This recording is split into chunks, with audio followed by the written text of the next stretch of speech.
Hello students, today we are going to continue our topic statutory cooperation that we have discussed yesterday. Yesterday we have discussed about the features of statutory cooperation. Now today we are going to discuss merits or advantages of statutory cooperation. First advantage is internal autonomy. It enjoys a good deal of autonomy in its day-to-day operations and if free from political interference. First advantage है autonomy का मतलब होता है decision making power की freedom. इनके पास statutory corporations होते हैं या पब्लिक कॉरपोरेशंस होते हैं, इनके पास फ्रीडम होती है डिसीजन मेकिंग की, अपनी पॉलिसीज़ बनाने की, प्लान्स बनाने की, अपना जो डे टू डे वर्क होता है उनको ये फ्रीली कर सकते हैं बिना किसी पॉलिटिकल पार्टी के इंटरफेरेंस के। बट जैसा कि हमने पढ़ा था कि डिपार्टमेंटल अंडरटेकिंग के केस में पॉलिटिकल पार्टीज़ का बहुत ज़्यादा इंटरफेरेंस होता है और उनके पास फ्रीडम नहीं होती डिसीजन मेकिंग की। स्टैट्यूटरी कॉर्पोरेशन की ये सबसे अच्छी और बेस्ट एडवांटेज है कि they have full freedom to take their decision and they can do their day to day operation without the interference of the political parties. Second is quick decision. It can take prompt decision and quick action as it is free from proprietary rules और government. Second advantage ये है कि ये अपने decision जल्दी quick ले लेते हैं, प्रॉम्प्टली ले लेते हैं, जो भी एक्शन लेना है, जो भी डिसीजन लेना है जल्दी ले लेते हैं क्योंकि इनके ऊपर बहुत ज़्यादा बाउंडेशंस नहीं होती, गवर्नमेंट की रिस्ट्रिक्शंस नहीं होती।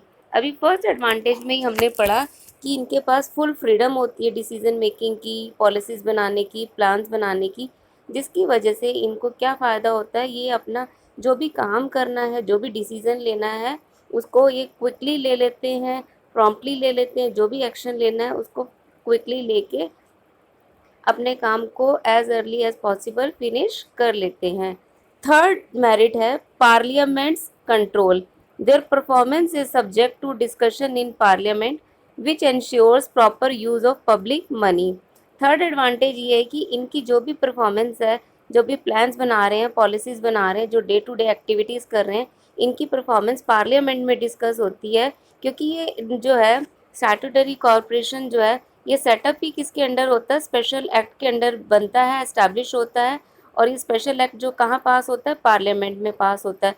तो जो भी इनका डेली रूटीन का काम होता है वो पार्लियामेंट में डिस्कस होता है कि इनके फंड्स जो हैं वो प्रॉपरली यूज़ हो रहे हैं या मिस यूज़ हो रहे हैं। तो पार्लियामेंट का कंट्रोल इनके ऊपर रहता है जिसकी वजह से इनका काम जो है स्मूथली होता है, बिना किसी प्रॉब्लम के होता है, बिना किसी इंटरफेरेंस के होता है और जो भी रिसोर्सेज होते हैं, फंड्स होते हैं, उनका यूटिलाइजेशन बेस्ट पॉसिबल होता है, मिस यूज़ के चांसेस बहुत कम होते हैं। फोर्थ एडवांटेज है एफिशिएंट मैनेजमेंट।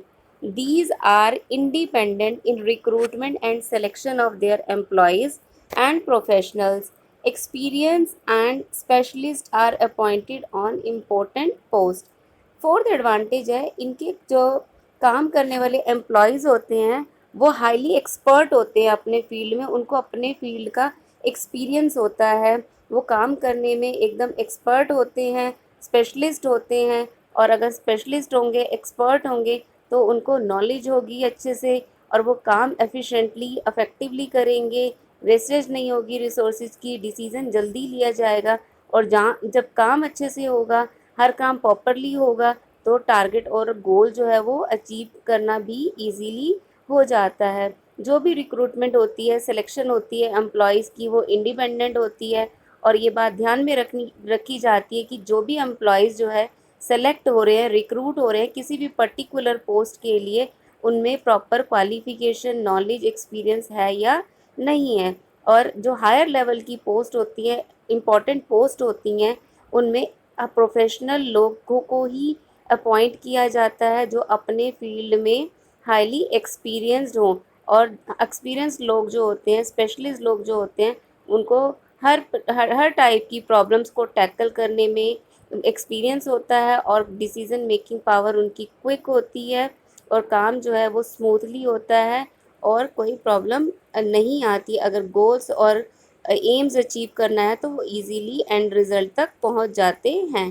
तो ये 4 एडवांटेज हैं स्टैट्यूटरी कॉरपोरेशन की। अब नेक्स्ट हम बात करेंगे डीमेरिट्स और we can say disadvantage of statutory corporation. First disadvantage है, in reality there is not much operational flexibility, it suffer from lot of political interference from ministry, government officials and political parties.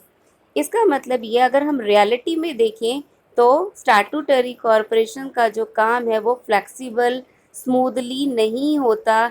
इनके काम में, इनके decision making में बहुत सारी interference होती हैं, पॉलिटिकल पार्टीज़ की इंटरफेरेंस होती है, मिनिस्टर्स की इंटरफेरेंस होती है, गवर्नमेंट ऑफिशियल्स की इंटरफेरेंस होती है। इतने सारे लोगों की इंटरफेरेंस होने की वजह से इनका काम स्मूथली नहीं हो पाता।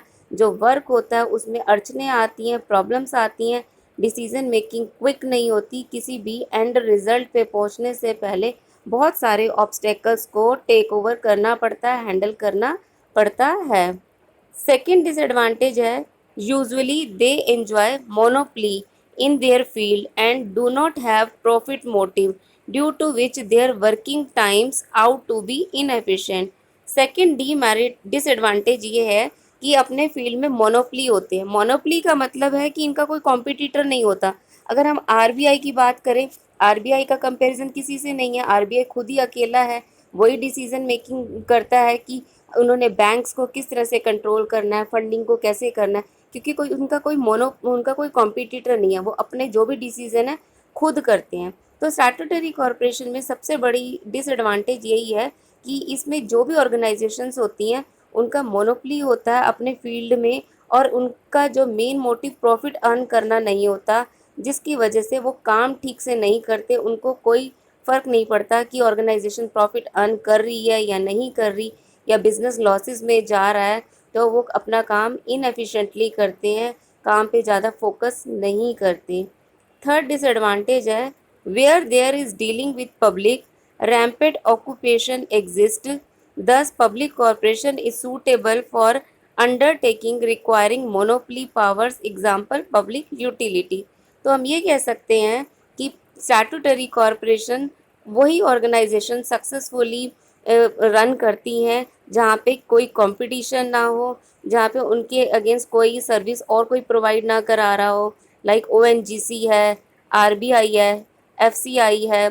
तो इनका कोई कॉम्पिटिटर ही नहीं है। इनको पता है वो जैसी सर्विस प्रोवाइड कराएंगे, अच्छी कराएं बेकार कराएं, उनका कोई कॉम्पिटिटर तो है ही नहीं जो उनको कंपटीशन फेस करना पड़ेगा, और उनको प्रॉफिट अर्निंग का भी कोई मेन एम नहीं होता। तो इस वजह से उनकी जो है स्मूथ फंक्शनिंग नहीं हो पाती है, उनका काम अच्छे से नहीं हो पाता। और ऐसी ही ऑर्गेनाइजेशन जो है स्टैट्यूटरी कॉरपोरेशन में रन करती हैं, जिन सर्विसेज का, जिन प्रोडक्ट्स का कॉम्पिटिटर होता है, उनको अपना जो नेचर है वो डायनामिक रखना पड़ता है, क्योंकि उनको पता है अगर हम अपनी सर्विसेज को अप टू डेट नहीं रखेंगे, अपने प्रोडक्ट को कंज्यूमर के अकॉर्डिंग नहीं बनाएंगे, तो उनका कॉम्पिटिटर उनसे कॉम्पीट करेगा, उन्हीं को ज़्यादा प्रेफरेंस दी जाएगी और उनको प्रेफरेंस कम दी जाएगी। बट स्टैट्यूटरी कॉरपोरेशन के केस में ऐसा बिल्कुल भी नहीं होता, और ये इनकी सबसे बिगेस्ट डिसएडवांटेज होती है कि इनका कोई कॉम्पिटिटर नहीं है। तो ये अपने हिसाब से काम करते हैं, वो काम अच्छा है नहीं है, पब्लिक के लिए, वेलफेयर के लिए है नहीं है, ये अपने अकॉर्डिंग करते हैं। Thank you.